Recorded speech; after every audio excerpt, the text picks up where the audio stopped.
Perkenalkan, nama saya Sri Narsih. Saya adalah produsen keripik ikan nila, Nila Crispy Sarmila, yang beralamat di Bobosan, Purwokerto Utara, Kabupaten Banyumas. Jadi untuk Nila Crispy Sarmila sendiri itu dimulai di Agustus 2019. Itu kita mulai konsen, kita produksi rutin dan konsisten, dan alhamdulillah sampai dengan saat ini terjadi peningkatan yang sangat signifikan.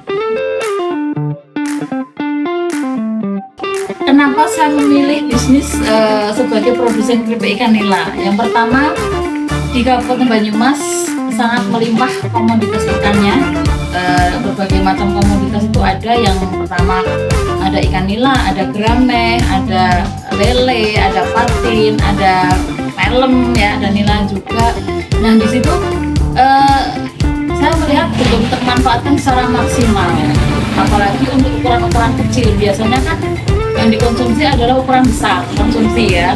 Nah, di situ kita melihat dengan adanya komoditas ikan nila yang melimpah di Kabupaten Banyumas, kemudian kita berinisiasi untuk membuat suatu olahan ikan yang tadinya ikan itu kan hanya dimakan paling hanya sehari dua hari, hanya digoreng, dipepes, balado kan kayak gitu. Dengan dibikin seperti ini, dibikin kering seperti ini, akhirnya menambah daya simpan produk yang menjadi 6 bulan kayak gitu. Terus kemudian ini kan juga merupakan cemilan berbahan protein yang dimana itu sangat jarang. Dan produk ini teman-teman kayaknya juga belum pernah tahu, ya, ini ada keripik ikan nila seperti ya.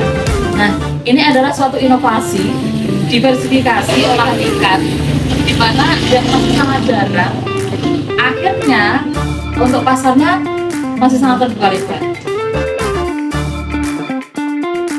Rintangannya, ya, yang namanya bisnis, ya, kita pasti akan ada. Yang pertama itu dulunya adalah karena kita pakai bahan baku yang ukuran, kita pakainya yang 5-7 cm. Terkadang itu kita kesusahan memilihnya, kan kita harus seukuran gitu loh. Nah, teman-teman bisa lihat ini adalah ukurannya sangat seragam.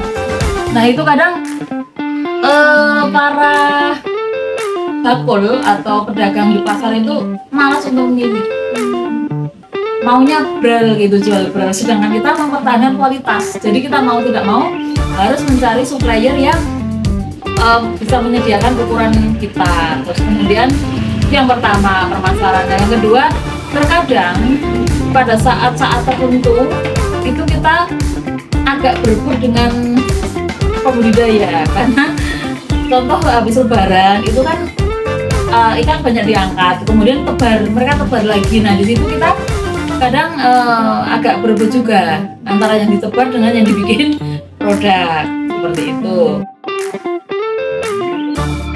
Nah, kalau rasa memang kita hanya original karena kita pengennya adalah ini makanan sehat karena berbahan dasar ikan. Kalau misalnya biasanya kan memang ada rasa-rasa bumbu tabur itu, ya.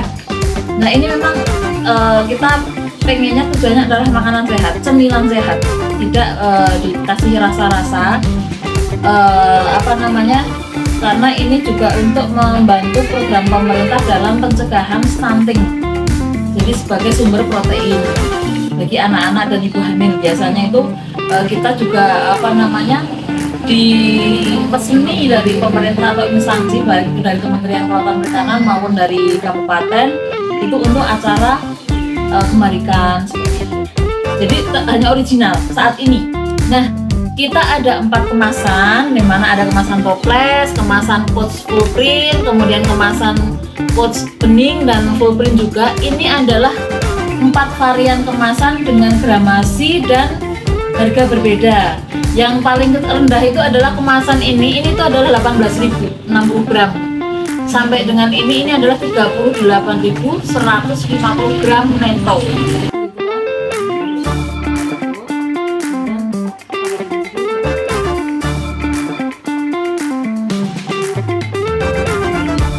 Bagi mahasiswa mahasiswa ya, itu sangat terbuka lebar sekali untuk memulai bisnis. Apalagi sekarang eranya adalah era digital. Jadi nggak ada ibaratnya kita dengan rebahan pun kita bisa ngomset kan gitu. Nah, bagi untuk anak-anak muda sekarang itu, ayo kita mulai dengan melihat peluang di sekitar teman-teman semua. Coba perhatikan di sekitar teman-teman semua ada apa, bahan baku apa yang bisa dimanfaatkan, yang itu bernilai ekonomi rendah, kemudian kita olah atau kita bikin suatu produk menjadi ekonomis tinggi kayak gitu. Dan itu adalah salah satu kunci bisnis kita. I'm swimming in everything you said. I'm thinking about jumping in it. Instead, I got you scared.